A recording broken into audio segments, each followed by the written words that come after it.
I paid $78,000 for my daughter Lauren's dream wedding. Sometimes when I say that number out loud, it still doesn't feel real. $78,000. For some people, that's a down payment on a house. For others, it's years of savings. For me, it was everything I had left. I was 64 years old when I signed the final contract for the vineyard venue. My hands were shaking slightly as I held the pen, not because I was unsure, but because I knew what it meant. It meant another mortgage, another loan, another promise to a bank that I would keep working longer than I had ever planned. But when I looked across the table at Lauren, my daughter, my only child, I saw her smiling in a way I hadn't seen since she was little.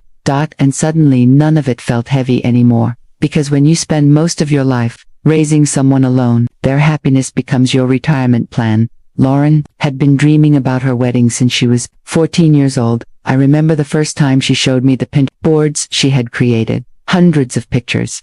White vineyard aisles, soft, golden lights hanging from oak trees, bridesmaids in matching silk dresses, tables covered in flowers I couldn't even pronounce. She pointed at the screen with excitement. "Mom, look at this one. Peonies from Holland. They fly them in the day before the wedding."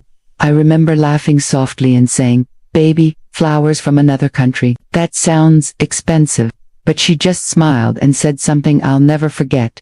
"Mom, it's my dream wedding." And that was the thing about Lauren. She had always dreamed big, bigger than the small apartment we lived in, bigger than the neighborhoods where I cleaned houses for a living, bigger than the life I had built for us with overtime shifts and sore hands. When she was a little girl, she used to sit at the kitchen table while I folded laundry from my cleaning jobs. She would take scraps of magazine paper and cut out pictures of dresses, long white gowns, sparkling tiaras, huge wedding cakes with 5 layers. Then she'd tape them to the refrigerator and say proudly, "One day this will be my wedding." Back then I would smile and kiss the top of her head, because when your child dreams, you never want to be the one who tells them those dreams cost money, especially when they've already grown up watching you struggle. Lauren knew I cleaned houses. She knew I scrubbed floors and bathrooms and kitchen counters for families who had more rooms in their homes than we had in our entire apartment. But I tried to hide the hardest parts, the aching back, the cracked skin on my hands from cleaning chemicals. Nights I came home so tired I could barely keep my eyes open while helping her with homework. Because to me, my job wasn't embarrassing, it was survival. It was love. Was the reason she could go to school with clean clothes and a full lunch boss. Years passed. Lauren grew up. She went to college. And that's where she met Jason. Jason came from what people like to call old money. His family-owned property, investments, and the kind of last name that opened doors. The first time Lauren told me about him, she sounded different. Excited but also nervous. "Mom, his family is very traditional," she said. "What does that mean?" I asked. "It just means they're, wealthy." I laughed. "Well, honey, wealthy people still eat dinner and go to bed, just like everyone else." But Lauren didn't laugh. Instead, she said quietly, "They're not really used to people like us." I remember that sentence sitting in the air between us for a long moment. People like us. I wanted to ask what that meant, but I already knew. People who work for a living. People with accents. People who shop at thrift stores. People who raised their children alone without a safety net. Still, when Jason proposed 2 years later, Lauren called me crying with happiness. "Mom," he asked me, "we're getting married." And the very next thing she said was the sentence that would change everything. "Mom, can we do the vineyard wedding?" I looked around my small condo as she spoke. The same condo I had finally paid off after 30 years of work. The same place that had been our safe little world. And I said the words mothers always say, "Yes, baby, we'll figure it out," because that's what mothers do. We figure it out, we sell things, we borrow things, we sacrifice things, all so our children can walk down aisles covered in flowers, flown in from another country. And so I started planning the vineyard venue, the string quartet, custom floral arch from Holland, the $9,000-$200 wedding dress. Lauren fell in love with the moment she tried it on. Every time the planner showed us a new expense, I smiled and said the same thing. "That's fine, let's do it." because I kept thinking the same thought over and over again. This is her moment. This is the day she's been dreaming about since she was 14. And if I had to mortgage my future so she could have it, then maybe that's what love looked like.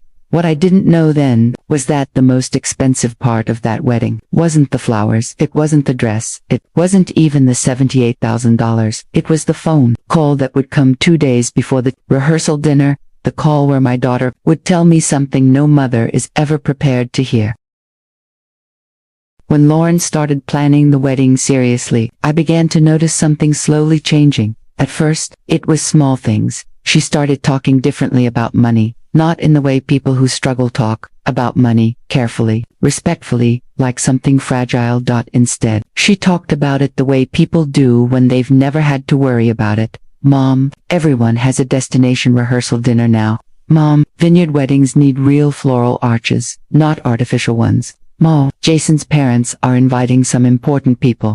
Important people. I didn't know who those important people were. But every time she said those words, it felt like there was a quiet reminder hidden inside them. A reminder that our world and Jason's world were not the same. Still, I tried. I attended meetings with the wedding planner. I nodded when she mentioned imported peonies. I smiled politely when she showed us a violin quartet that cost more than my first car.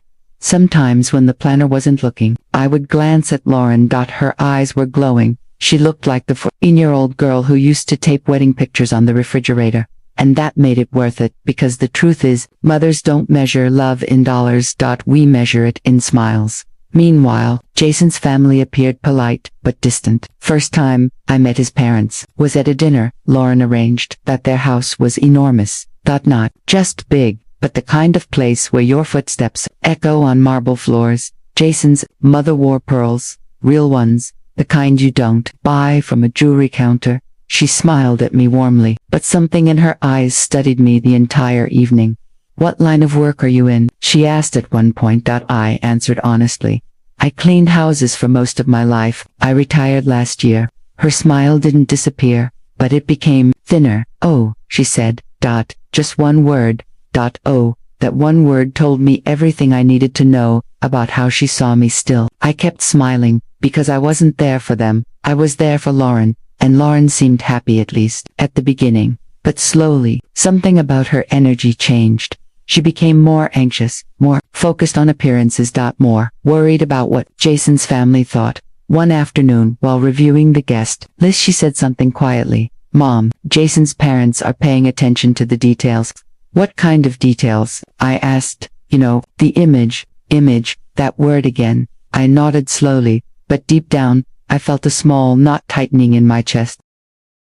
2 days before the rehearsal dinner, my phone rang. It was Lauren. When I answered, I saw her face on FaceTime. She was crying. My heart dropped instantly. Mama, I need to talk to you. Whenever your child cries, your mind jumps to the worst possibilities. Are they hurt? Is something wrong? Did something happen? What's wrong, baby? I asked. She wiped her face and looked away from the camera. Then she said the sentence that froze the air around me. Mom, you can't come to the wedding. For a moment I thought I had misheard. What? You can't come, she repeated. Her voice was shaky, but determined. You embarrass me. I felt like someone had pulled the floor out from under me. Lauren, what are you talking about? She took a deep breath. Your accent, your clothes, the way you talk loudly about cleaning houses and being a single mom. Every word felt heavier than the last. Jason's family is old money, she continued. They already think I'm beneath them. Then came the final sentence. If you're there, they'll never respect me. Silence filled the call. I looked at my daughter's face on the screen. The same face I had kissed goodnight thousands of times. That same girl I had raised alone. The same girl I had worked double shifts to support. And in that moment I realized something heartbreaking. She wasn't asking. She was deciding. Finally, I spoke. Very softly. Okay, baby. Lauren blinked in surprise. You understand? I nodded. Yes. She exhaled with relief. Thank you, Mom. This is my day. The call ended. And suddenly, the apartment felt very quiet. I didn't scream. I didn't cry right away. Instead, I sat on my thrift store couch holding the box that contained my mother of shoes. They had cost $1,400. I had bought them on layaway. I looked at them for a long time. Then I gently closed the lid. That weekend, I did several things. Very quietly. First, I canceled the final $18,000 payment that was scheduled to be wired Monday morning. The vineyard would not receive that money. Second, I withdrew as cosigner from the mortgage Lauren and Jason had taken for their new starter home, $420,000. I had helped them with 40% of the down payment. Without my name, the bank had to reevaluate the loan. Third, I changed every beneficiary connected to my savings. My $340,000 retirement rollover. My small life insurance policy. For 20 years I had volunteered at a domestic violence shelter. Those women had nothing. Many arrived with only the clothes they were wearing. I decided they would now receive everything. And finally, I wrote one email. To the wedding planner. Subject line: payment cancellation and explanation. The email was simple. Lauren has requested that I not attend the wedding. As a result, I am withdrawing all remaining financial support. Please proceed as you see fit. Then, I closed my laptop. And waited. The wedding planner forwarded the email to Lauren. I didn't know that at the time, but apparently it caused chaos. Without my payment, the vineyard downsized the event. The imported peonies were replaced with carnations. The string quartet was cancelled. The guest list shrank. Jason's parents stepped in and covered the remaining costs. But people who write large checks rarely forget it. Lauren still married Jason. Just in a much smaller room. And according to a mutual friend, Jason's mother never let her forget who had paid for the wedding. That's for me. A few months later, I sold my condo. I moved to Lisbon, specifically a tiny studio apartment in the Alf district. My window looks out over narrow streets filled with music. 3 mornings a week, I teach English to immigrants, people who arrived in this country with hope, and very little else. On Fridays, I dance fado with women my age. Women who laugh loudly. Women who don't apologize for the lives they lived. Sometimes in the evenings, I sit on a rooftop terrace with a 2-euro glass of wine. The sun sets over the red roofs of the city. The ocean breeze moves through the streets. And for the first time in decades, I feel light. Lauren sends apology texts every holiday. Long messages filled with regret. I read them, then I delete them. Not because I hate her. But because some lessons in life arrive very late. And sometimes, freedom tastes like port wine and grilled sardines under a golden sunset in Lisbon.